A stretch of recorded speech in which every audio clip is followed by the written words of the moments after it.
So, lesson number 3 of opening the Talmud. And this is a course for beginners, right? We're all beginners, even though we're up to class number 3. So we've gained some knowledge of the history of the Talmud, some of the methodologies of the Talmud, and a lot of the terminologies that we'll use when studying the Talmud. We covered a lot of that last week. And up until now, we have studied the Mishnah, the first Mishnah of Tractate Bava Metzia. And I'll just run through the Mishnah quickly so that we have context for our discussion this week. The Mishnah discusses a case scenario of disputed ownership, where two people enter the court holding on to a garment. In the words of the Mishnah, this litigant says, I found it, and the second litigant says, I found it. The first litigant says, it's all mine. The second litigant says, it's all mine. The court, looks at this stalemate. Each one has possession of it to a degree. So the court offers each one a chance to take an oath that they own at least half of it. And when each of them take an oath that they own at least half of it, they divide it. They divide the garment or the value of the garment, and each one takes half. Last week we studied if one of them claims full ownership and the second one claims half ownership. So the disputed portion is really only half of the garment. So similarly, they'd each take an oath. The first one would take an oath, the one who claimed the whole thing would take an oath that he owns at least 3/4 of the garment. And the second one would take an oath that he owns at least 1/4 of the garment, and they take their respective portions. And we said the reason for that is that when one claims the whole thing and the other one claims only half, he has ceded possession of half of it to his co-litigant, and what's in dispute is only half of the garment. Therefore, that part that's disputed is split in half, leaving the first litigant 3/4 and the second litigant only 1/4 of it. The next clause of the Mishnah was a similar case scenario with a slight tweak. We're not talking about a garment, we're talking about possession of an animal, where two people come into the court riding on an animal, or one of them is riding on the animal and one of them is leading the animal by the reins, each one claiming that they found it and have full ownership of it. And the ruling of the court is exactly the same. Each one takes an oath to at least half ownership of it, and they split the value of the animal. And obviously the difference here is we're not talking about a garment. It's impossible to hold an animal in your hands. So the Mishnah is teaching us how does one go about taking ownership of an animal. And there are two possibilities. You can ride on it, or you can lead it by the reins as the owner of an animal does, and that constitutes taking ownership of that animal. And then the Mishnah finished off by saying that if in any scenario there are witnesses that prove the claim of one litigant or the other, then we don't even go to the oath. The witnesses serve as sufficient proof to that litigant's ownership, and he takes full ownership of it. And if they agree that in fact they had found it at the same time and that they were, and therefore they're co-owners of it, then they can split the garment or the value of the garment without taking an oath, as long as they come to an agreement between themselves. And we got into details of the approach of Rashi and Tosafot in the Mishnah as to why the litigants take an oath. And just in very short, according to Rashi's opinion, neither of them has ownership of it, and we offer them the opportunity to take an oath to allow them to claim semi-ownership of it by virtue of the oath. The oath is their way of taking possession of it, versus the Tosafot, their opinion is that they already have ownership of it by virtue of them holding on to it. But because we're worried about people, acting in bad faith and just grabbing onto the garment of somebody else in order to make a claim, we use the oath as a pressure point to weed out possible liars. So the oath is not a privilege, rather it's a liability. It's there to deter a possible liar from taking possession of something that is not rightfully his. That's the Mishnah. As we discussed at length, the Mishnah is the first section of the Oral Torah written by Rabbi Yehuda Hanassi. And the Gemara, the rest of the Talmud, is the explanation and the commentary on the Mishnah. So that's what we're going to do today. We'll study the second half of the page that we've been looking at so far, where the Gemara begins. And the Gemara always opens up with a question, okay? Imagine for a moment that we are in Babylonia during the Talmudic era, and we're maybe in a city called Sura or Neharda'a or Pumbedisa. These are three names of cities in Babylonia which were known to house the great academies of the Talmudic scholars. And the study halls would house hundreds, maybe 1,000 or two students in them. And the lectures were opened up by the Rosh Yeshiva, the head of the academy. And what he would do is quote from the Mishnah, the subject matter that they were going to study that day. So much like we have it set up on the page, there's the Mishnah. We start off with the Mishnah, and then we have the discussion that ensues. That discussion is a discussion that took place in real life. The Rosh Yeshiva would teach the Mishnah and then begin to explain it by asking various questions on it. And we'll discuss some of the questions that are used oftentimes throughout the Talmud to open these discussions, the discussions that became the Talmud as we know it. And when it comes to studying the Talmud, a good question is more important than a good answer, because the question is the moment that we embark on the journey into the subject matter at hand. And as we discussed in the first class, in the Talmud, the journey is in a large way the destination, right? The Talmud is at the end of the day concerned with finding out the law as we should act. But if it was only concerned with that, then that's all that would have been recorded, right? But we have the discussions recorded as well, because the Talmud is concerned not just with the bottom line, as in what do we do, but it's concerned with the questions and the debate, the methods of how we arrive at the law, the methods of how we apply the law, and the underpinnings of Jewish belief and philosophy that are the foundation of the law. And I want to pause for a second on this point, because I want to address this question that I've discussed with some of you one-on-one, which is, why are we studying the Talmud? Okay, we're studying these minute, hair-splitting details of Jewish law. None of us are practicing lawyers. None of us plan to serve as a judge on a Beit Din, in a Jewish court of law.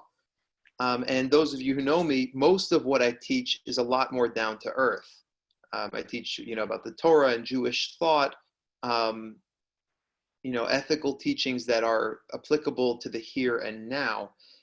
And somehow, over the past 2 weeks, maybe you've noticed that the subject matter that we're studying here is much more technical, very, somewhat removed from our lives, our day-to-day lives and scenarios that we may encounter in our lives. So, what is the point? What is the point of studying the Talmud? And like I mentioned in the first class, Talmud means study. So it's right there in the name, that the point of studying the Talmud is not necessarily din, which means law, like arriving at the bottom line. But it's upon us as students of the Talmud to read between the lines, and through the methodologies that the Amoraim use, and through the various discussions, we begin to see the this outline emerge. That's really the foundation for the law in Jewish philosophy. And just to give you an example, this, what I mean when I say that, because in some cases, in some, parts of the Talmud, it's more obvious than others.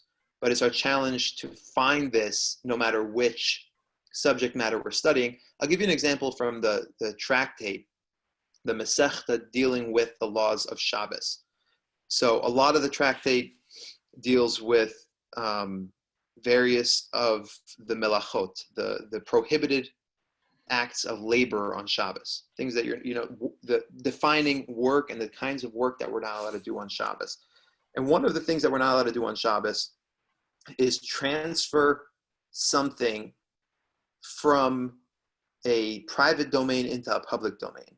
So when you walk out of your house on Shabbos, technically, according to Jewish law, you should not be carrying an object.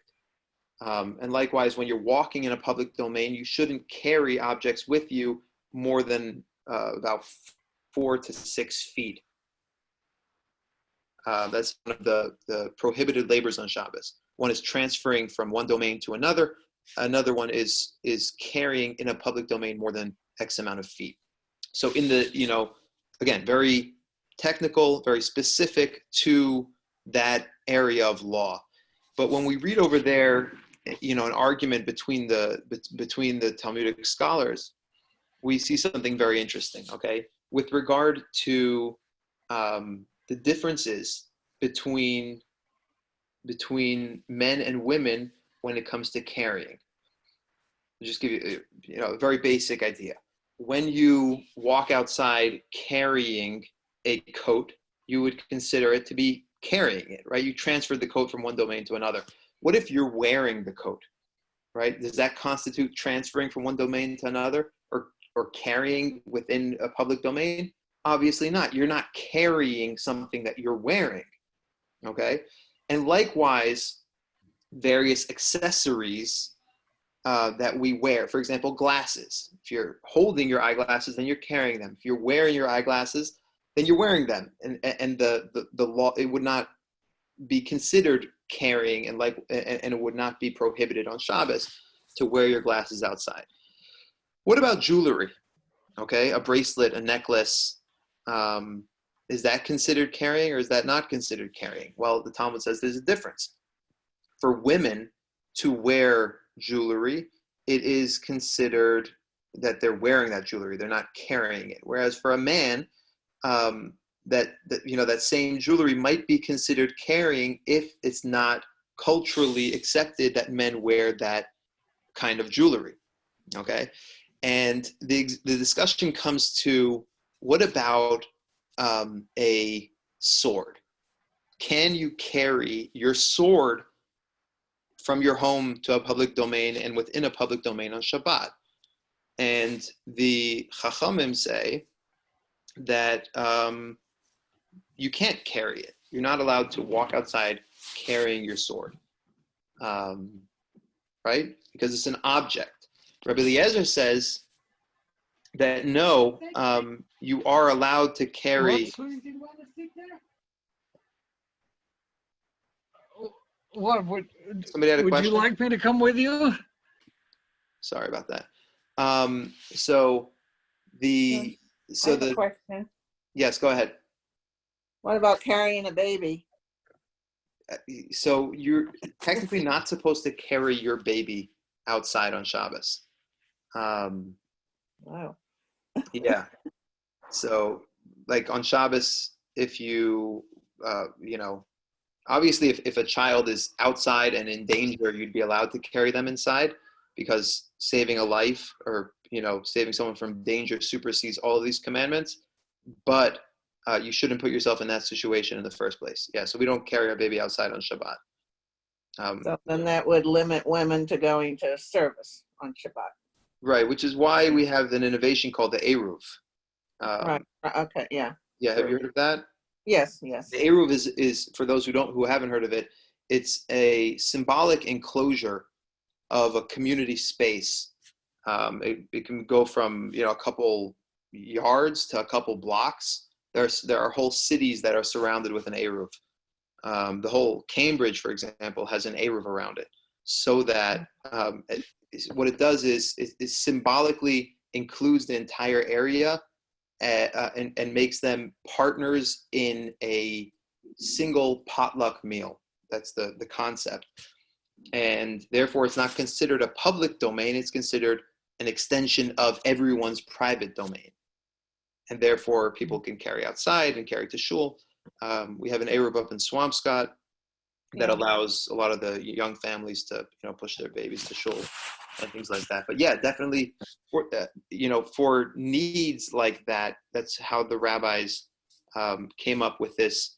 You call it a loophole, but it's a legitimate loophole. I mean, it was instituted by the rabbis to allow for communities to be together even when there's this prohibition against carrying.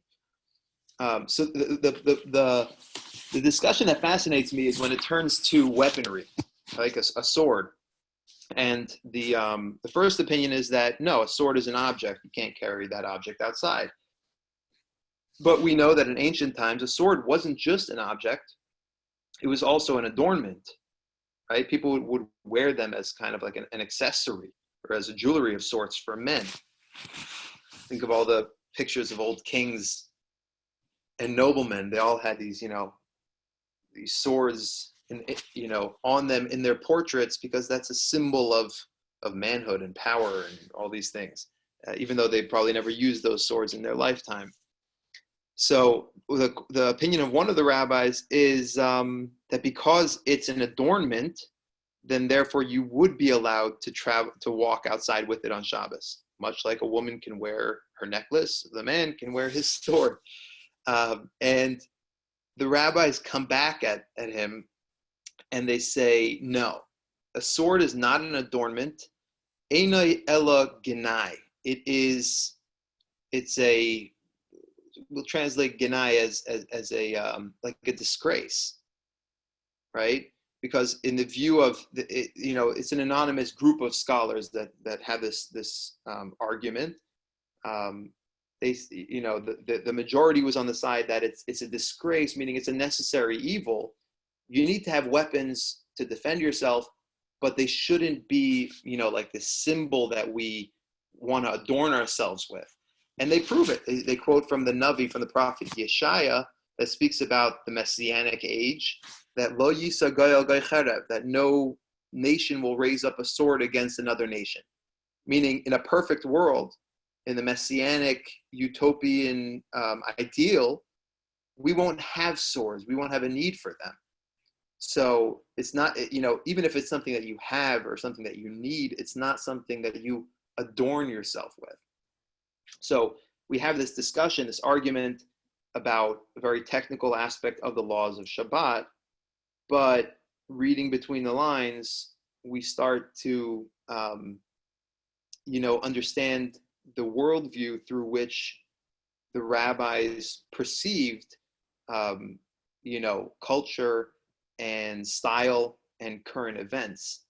They may have had swords, but they associated that with the Romans, right? Like, Romans walk around with swords, and Romans believe that, might is right, but we're different. We dream of a different kind of world. And that's what we hope for. And, that worldview impacts how they apply the law, when it comes to the rules of Shabbat. Because if you view a sword as a necessary evil, then it's not a piece of jewelry. Then it's not something that you can carry outside on Shabbat. Obviously, unless you were in danger and needed it for self-defense. But it gives you a window into how the rabbis viewed these kind of these ideas, from a philosophical perspective. So that's one example that I like to bring for where we can see this very clearly, that an involved technical discussion in the Talmud can be very impactful in teaching us about Judaism and about Jewish thought. And the point that I'm trying to make is, likewise, in every discussion that we have in the Talmud, no matter how technical, there are these ideas there between the lines and beneath the surface. And if we look hard enough, we can tease those ideas out. But even if we don't, find them consciously, when we begin thinking in the Talmudic way of thinking, we'll find ourselves looking at the world a little bit differently, and more like the scholars, and more like the ideal that the scholars had for the world. Yes, Miriam, you have a question? Oh, you saw my hand raised. I don't mean to get off topic, but you said something about not transferring on Shabbos. Mm-hmm. And I always wondered to what level that is, because one time I was leaving for Israel several years ago, and it was leaving on Saturday night after Shabbos, and I had to finish packing, and someone told me, actually it was a rabbi, said, you can't pack on Shabbos. I'm like, why? I'm not doing anything. They said, because you're transferring from one place to another. It's an interesting question, interesting story. I don't know the identity of the rabbi, and I'm not, I may not be qualified to, necessarily. He was young and zealous, put it that way. It wasn't me, was it? No, not that young. There is an idea when it comes to Shabbat, not the letter of the law, but the spirit of the law. Right. Meaning it's not considered work to pack your suitcase on Shabbat, but it is considered not to be in the spirit of Shabbat. But it is transferring from one to, like, clothes from their one domain to another. I mean, from one place to another. Domains, when it comes to the laws of Shabbat, are private domains, which is the entirety of the inside of your house. Yeah, that's true. That's one true. domain, and outside your door is another domain. Well, this thing made me so OCD that the other 1 or 2 Shabbos ago, I wanted to take some spring water because my water was low. I wanted to add some, and I'm pouring. I went, oh, I'm transferring. No, it's interesting. So I think there may have been some miscommunication between the rabbi and you. I think the concept that he may have been trying to convey was that on Shabbos you're supposed to be present. And when your mind is after Shabbat, so much so that you're acting now for after Shabbat. You're preparing on the day of Shabbat for Saturday night. That's not, acceptable, behavior. It's not so much to do with the laws of transferring. And definitely within your house, you can put water into the cooler. Oh, and you can move anything around within your own house. That's fine when it, with regards to the laws of transferring. Oh, that's interesting. Thank you. So all these years I had it wrong, and I feel more relaxed now that. I'm glad. And it was a tough one though, because I had to leave, and you can't pack that far ahead because your clothes would wrinkle. So it was a tough one. It is. I understand. Would she, since she was going to Israel, should she be forgiven? I was thinking that too. But so what I ended up doing is taking everything I thought I wanted to take and just laying it on a little table, piled it up so that right after Shabbos I could quickly throw it in my suitcase. It was tough. Yeah. But thank you. I appreciate you. I'm sorry for the diversion, but I appreciate don't worry. You're very welcome. So moving along, we'll try, as we study the Talmud, the Gemara, to find these lessons and gain that wider perspective beyond the nitty-gritty of the subject matter at hand. Wow. Okay. So very quickly, I'm just going to run through a couple of the more common opening questions. Okay. We have on our page one Mishnah, and obviously the discussion opens with one question. But as because this is opening the Talmud, we're trying to give you tools to begin to study Talmud on your own or in other formats, I'll give you a couple of the other common openings to the discussion. The other ways, the common opening questions. So the first question that you'll often see, usually in the beginning of a tractate, although it's not the question that we have on our page, is Tana Mehecha Kai. Okay, and this is the Amoraim, the scholars of the Gemara, addressing the order of the Mishnayot, right? The case scenarios of the Mishnah. And at the opening of a tractate, like a new set of laws, they're asking a question of why did Rabbi Yehuda Hanassi, when he was compiling the Mishnah, put the order of the tractates in this order? Is there a connection between the last subject matter that we studied and the subject matter at hand? Are they interrelated? Is there kind of a common thread running throughout all these tractates? So oftentimes we find that there is, that sometimes in the Torah, subjects are discussed in the same parsha, in the same Torah portion, or juxtaposed in the written law, and therefore the Amoraim say that's why Rabbi Yehuda Hanassi arranged those two topics as juxtaposed in the order of the Mishnayot. So that's just kind of a wider context building question. Another question that Amoraim will often ask is Mina Hanimili, which is challenging the ruling of the Mishnah. Or not challenging it as saying it may be wrong, but asking for the source, right? You just told me a law with regard to a talis, right? Two people come into the court holding the same garment, and the rule is that they take an oath and split it. Well, how do you know? Is it based on a verse in the Torah? Is it based on a single word in the Torah? Is it implied from a ruling elsewhere in the oral law? Is it just a matter of tradition that was passed down from Moses, etc.? That's the question, Mina Hanimili, kind of trying to draw a connection between the subject matter and the written law, or just giving some background for the discussion. Like if we know where this law came from, then we can begin to discuss how we can apply it elsewhere.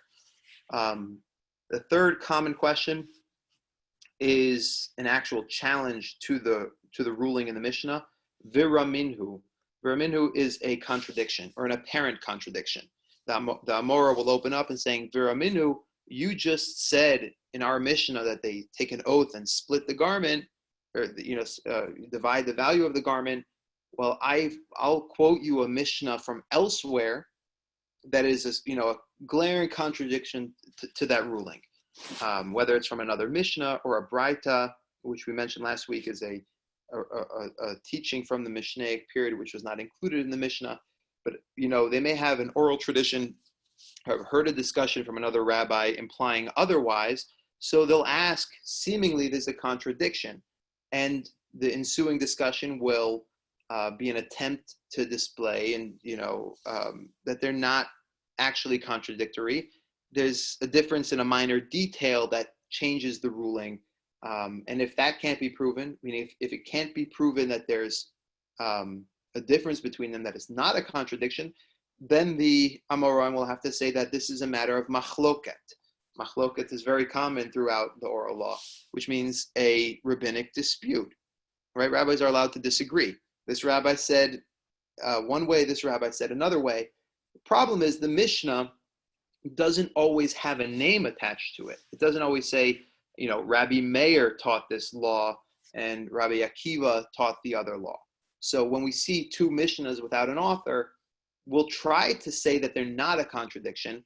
Unless we're forced to say that it's a contradiction, then we'll ascribe a name to one of them based on a similarity between the law here and the law in the name of that author elsewhere. So that's Viraminhu, the contradiction kind of question, and how that discussion usually goes. Another common question is Iboilehu. So they're opening up the discussion in the academy. They've understood the Mishnah, Then the Amora will ask a question related to the Mishnah, but that was not explicitly addressed in the Mishnah, kind of like a what if scenario. Like you told me about, two people holding a talis and saying, it's all mine.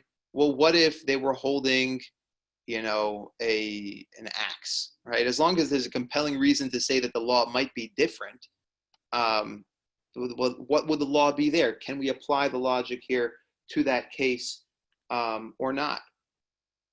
And the ensuing discussion will be to compare and contrast, see how they are similar and why the law could be applied or why they're, very different. And therefore the law should be likewise different.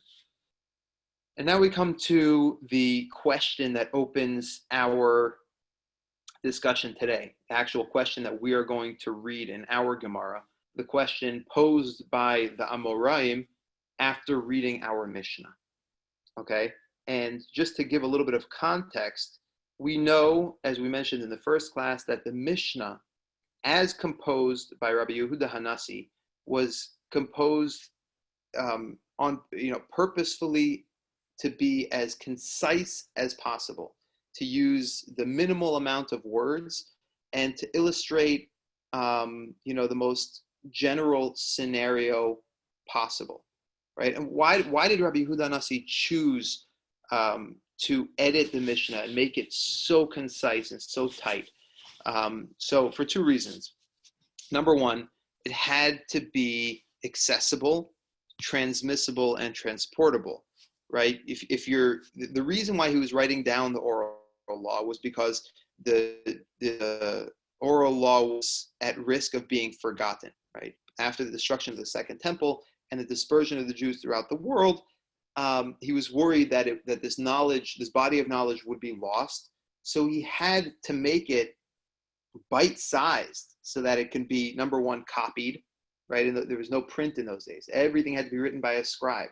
And if it's 60 large volumes long, like the Talmud, then there's no way we're going to be able to make enough copies to get around to all the Jewish communities. It won't, be able to be transmitted from, generation to generation, and it won't be accessible, right? Because scribes are an elite status. So if you make it limited property of the scribes and you don't make it easily copyable, you lose, 3/4 of the population.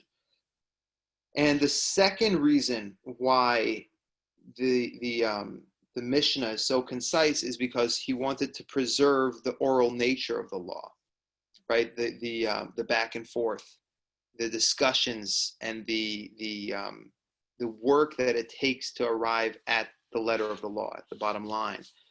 The oral law was meant to be oral, was meant to be transmitted from teachers to students. And if you,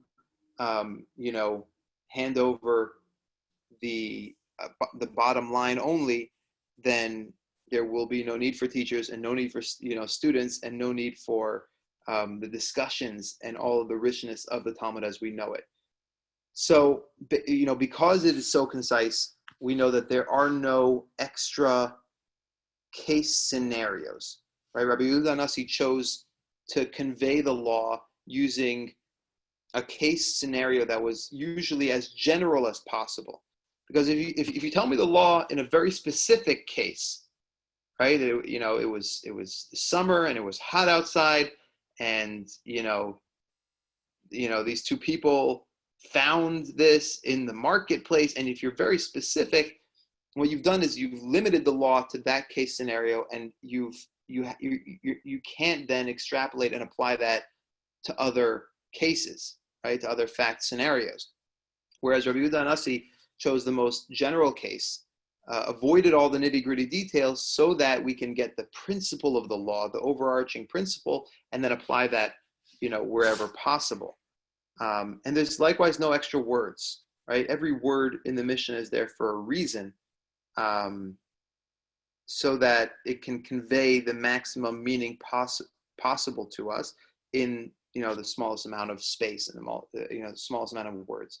So based on that premise comes the question of our Gemara, which is Lama li lemisni. And this is often asked by the Amoraim in the Gemara.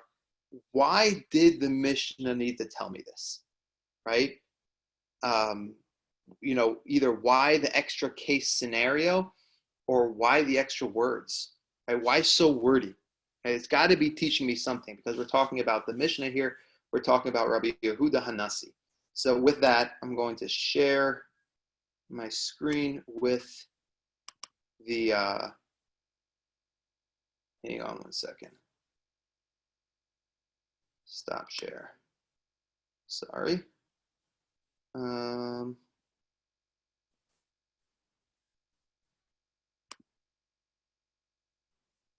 Let's get this started. All right.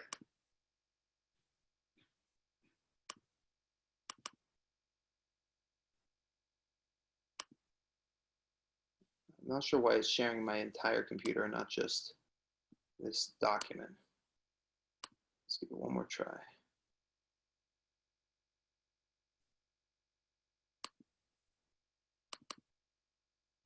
All right.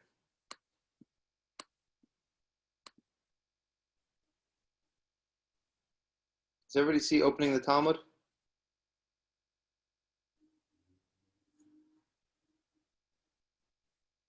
Can somebody chime in and let me know if I got the screen share working? Good? Yes, Do you see a gray box on the right side or do you see the whole page? I just see about halfway down. It says down, all right in the middle now, opening the Talmud. Okay, perfect. So we're in the right place. All right, sorry for that. So It's there. yeah, okay, so this is the textbook that I emailed everyone. If you have the printout, that's great. And this is the page of the actual Gemara, right? This is the Talmud in the middle, Rashi on the right side, Tosafot on the left side, and right at the Gimel Mem is where we're going to start today. That's the Gemara where it begins to explain the Mishnah. And we have a handy dandy translation here so that everybody can follow along, okay? And like I mentioned, the question that opens our Gemara is Lama li lemisna. Why did Rabbi Yehuda Hanasi, why did the editor of the Mishnah need to teach me this law with so many words? Okay, so I'll read and translate. I'm going to translate what I read. You can follow along in the translation. It might be slightly different, but hope I'm mostly on target. Okay, Lama li lemisna. Why did the Tana of the Mishnah need to teach me? Ze omer ani mitzasiha, v'ze omer ani mitzasiha. This litigant says I found it, and this litigant says I found it. Ze omer kula shali, v'ze omer kula shali. This litigant says it's all mine, and this litigant says it's all mine. Lisni chada. Why don't I just teach, one claim of each litigant, right? We have kind of this discussion, this back and forth, right? Just teach me one claim of the litigant. Ze omer ani mitzasiya. This one says I found it, right? That's the essence of their claim, right? So the Gemara answers, Chada katani.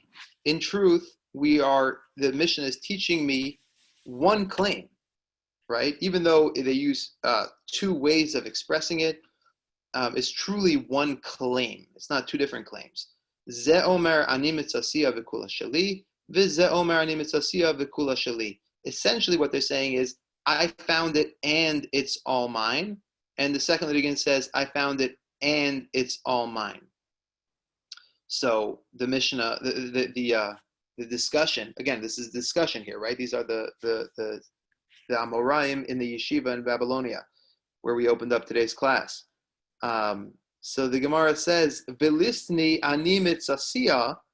Let the Mishnah just say, "I found it." Ve'ana yadana dekula shali, and by default, I'll know that he's claiming the whole thing. Question clear? Right? Why the wordiness? Why all these extra, seemingly unnecessary words? So here comes the first answer of the Gemara. Itana ani mitzasiya. If the Mishnah just told me that the litigant claimed I found it. Hava amina, I would have thought, right? Me studying the Mishnah. My mitzasiha, ri'isiha. When he says, I found it, I would have thought that means I saw it. I saw it first. Af al-gav deloy asoy liyadei, even though it never came into his physical possession. It never came into his hands. By seeing it, I acquire it. Okay, which is an interesting thing. This is a matter of law, right? How do you acquire something? How does something come into your possession? If you're walking along with a friend and you see a lost object on the ground that's ownerless, right? It's what's called hefker. It could belong to you. Do you acquire it by virtue of you seeing it first? You say, hey, look over there. Look at that beautiful, jacket on the ground. And your friend runs over and grabs it. You say, what do you mean? I found it, right? I saw it first. So the Mishnah is trying to say, Tana kula sheli diberi'ia loy kani. The Mishnah uses an extra word to say that mitzasiya, the fact that you found it, is not enough. You need to claim, in addition to the fact that you found it, kula sheli, it's all mine, meaning I took possession of it. I picked it up first. Okay? So the extra word there is teaching me this distinction. Mitzasiya, finding it, is not enough. You actually have to take possession of it. You have to hold it in your hand for it to enter your possession. So the Gemara, when I say the Gemara asks, again, this is what I'm saying. It's a Amora, a Talmudic scholar, who asked this question, but common. The common way to say it is the Gemara asks, the Gemara answers, the Gemara brings a proof. So excuse me if I say it that way. The Gemara asks, Umi matzis amris my mitzasiyah yisiya. Would you really be able to have, to make that mistake, to think that the word mitzasiha, I found it, means I saw it, right? Since when does finding it mean that you saw it and therefore it should be yours? Well, what do you mean? So the Gemara brings a proof. V'ha'amar Rabbanoi, the sages said on the verse in the Torah where this word is used, umatsasa dasoy liyade mashma. So the sages quote a verse with regard to a lost object, and the verse is quoted here, okay, on page number 4 in your handout. V'chein ta'aseh lachamoro, v'chein ta'aseh l'simlaso, v'chein ta'aseh l'chol avedas achicha, asher tevad menu umatsasa, loi tuchal lehisalem. So shall you do to his donkey, and so shall you do with his garment, and so shall you do with any lost article of your brother which he has lost and you have found. You shall not ignore it. So the sages, when discussing that verse, they say, umatsasa, if you have found it, you cannot ignore it. If you found it, you need to do whatever it takes to return that lost object to its owner. And again, in this case, we're talking about a lost object that has a name on it or a sign that you can use to find out who the owner is. What if the owner lives in New York? You got to drive down to New York and get him his lost object back. It's your responsibility because you found it, right? So God put that object in your path for you to return it. So when does that obligation to return that object begin? From when you saw it or from when you picked it up? So on that verse, the sages say, umatsasa, and you found it, means that you took it into your possession. If you picked it up, then you have the obligation to return it to your fellow. You can't ignore it. But what if you just saw it? If you just saw it, you can say, I don't need the trouble. And you can turn your head and walk away, so as not to have to go through, all this, stress and time investment that it takes to return the lost object. So the Gemara wants to prove from this verse that the word matzasa, right, the same word that we have in our Mishnah, right, ani mitzasiya, I found it, that the word finding has the connotation of picking it up built into it. And I have the proof from a biblical verse. So the sages in the Gemara wanted to say that if we just had the claim of I found it, I would think it meant I saw it, therefore it's mine, and therefore we had to have an additional word to tell me that picking it up is what makes it mine. So the Gemara proves from this verse that you can't say that, right? Because the biblical connotation of finding something is picking it up. Okay, so that's the question there. In that verse, when it says, and you find it, the asoy liyade mashma has the connotation of picking it up, coming into your hands, into your possession in a concrete way. So the Gemara answers, it's beautiful how down to earth, these sages were sometimes. The answer is essentially, yes, legally, the word umatsasa, right? If you're a Torah scholar, you know that matsasa means taking it into your possession. But not everybody speaks legalese. Not everybody knows the precise meaning of every single word. And between me and you, regular folks, when you say I found something, you mean you found it. You know where it is. That's what finding means to me and you, right? It doesn't mean I legally took possession of it. Like, honey, have you seen the keys? I think I left them somewhere. And then you see them over there under the desk. You're like, oh, I found them. When we say found, we mean seen. So the Gemara answers in. You're right. Umatsasa dekra, the word and you find it in the Torah. The asaliyade mashma has the connotation of legally coming into your possession. Umihu tana lishna de alma nakat. He used the words, right? The Tana is a teacher. He teaches his students where his students are. And he chose to teach in common vernacular, right? And when teaching in the common vernacular, matsasa, right? Ani mitzasiya, I found it, means I saw it. And therefore, umidachazile amar ano ashkochis, when someone sees something, right? Two people walking along the road and they see a lost object, one of them will shout out, I found it, right? Ani mitzasiya. Real world, people say I found it, even if they haven't yet legally taken possession of it. And therefore, I would think that even if he didn't pick it up, b'ri'iyah ba'alma, he acquired it just by virtue of having seen it. Tani kula shali. Therefore, the Mishnah says an additional claim. Right, we need to squeeze it out of the litigants. They need to declare that kula shali, it's all mine. I took possession of it. The b'ri'iyah ba'alma laikani. And by the way, the Mishnah teaches us an additional law, right? Not just the law with regard to how you split the garment, but the Mishnah as well teaches us that sight alone doesn't serve to acquire anything for you. You need to actually pick it up for it to come into your possession. Is that clear?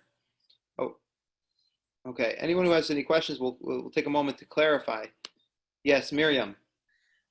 I don't know if this really pertains to this, but you mentioned about someone sees the item first. Mm-hmm. So to me, okay, he hasn't taken physical possession of it. So he's walking with another person. He says, oh, look, there's a coat. And then the other person never said he saw it. He ran over and picked it up. To me, that's being dishonest. For the guy picking it up is like trying to say, well, I'm going to get to it first, so it'll be mine. Doesn't seem kosher. It may not be nice, but that is the law. Wow. Yeah, seeing, they say seeing is believing, right? But seeing is not owning, right? Huh.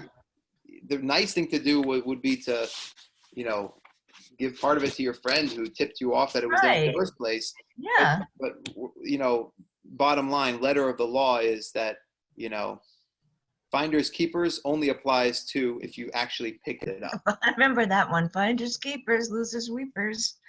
So crude. All right. Any other questions? Thanks. Sure. Anyone else have anything to clarify on this first part of the Gemara? Okay. So the Gemara continues along the same discussion that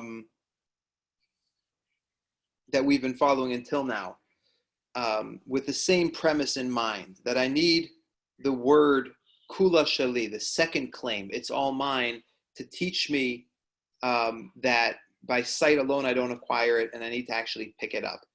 But the Gemara, again, with the goal in mind of chiseling down the Mishnah to make it as concise as possible, the Gemara asks a further question.